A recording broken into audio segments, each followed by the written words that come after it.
IPL 2025లో Gujarat Titans తమ ప్రయాణాన్ని ఓటమితో ప్రారంభించింది. పంజాబ్ కింగ్స్తో జరిగిన మ్యాచ్లో బౌలింగ్ విభాగం ఆశించిన స్థాయిలో రాణించలేదు. ముఖ్యంగా సిరాజ్, రబాడా వంటి కీలక బౌలర్లు భారీగా పరుగులు సమర్పించుకున్నారు.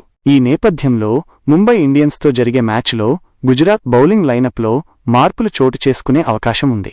అనుభవజ్ఞుడైన ఇషాంత్ శర్మ, అర్షద్ ఖాన్ స్థానంలో జట్టులోకి వచ్చే అవకాశం ఉంది. గుజరాత్ టైటాన్స్, ముంబై ఇండియన్స్ మధ్య గత రికార్డులను పరిశీలిస్తే ఈ రెండు జట్లు ఇప్పటివరకు 5 సార్లు తలపడ్డాయి. అందులో గుజరాత్ 3 మ్యాచ్లలో విజయం సాధించగా ముంబై 2 మ్యాచ్లలో గెలిచింది. కాబట్టి ఈ మ్యాచ్లో నువ్వా నేనా అనే పరిస్థితి నెలకొంది. గుజరాత్ టైటాన్స్ జట్టులో శుభ్మన్ గిల్, సాయి సుదర్శన్, రాహుల్ తెవాటియా వంటి బలమైన బ్యాటర్లున్నారు.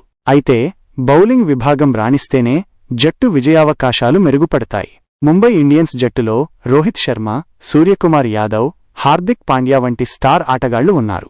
ఈ మ్యాచ్లో వీరి ప్రదర్శన కీలకం కానుంది. నరేంద్ర మోడీ స్టేడియం పిచ్ సాధారణంగా బ్యాటింగ్కు అనుకూలంగా ఉంటుంది. అయితే పేస్ బౌలర్లు, స్పిన్నర్లు కూడా ఇక్కడ ప్రభావం చూపగలరు. మ్యాచ్ జరిగే రోజున అహ్మదాబాద్లో వాతావరణం పొడిగా వేడిగా ఉండే అవకాశం ఉంది. వర్షం అంతరాయం కలిగించే అవకాశం లేదు. ఈ మ్యాచ్లో రెండు జట్లు గెలుపు కోసం తీవ్రంగా ప్రయత్నిస్తాయి. గుజరాత్ తమ బౌలింగ్ లైనప్ను మెరుగుపరుచుకోవాలని చూస్తుండగా ముంబై తమ బ్యాటింగ్ లైనప్పై ఆధారపడి ఉంది. ఈ మ్యాచ్లో ఎవరు గెలుస్తారో చూడటం ఆసక్తికరంగా ఉంటుంది.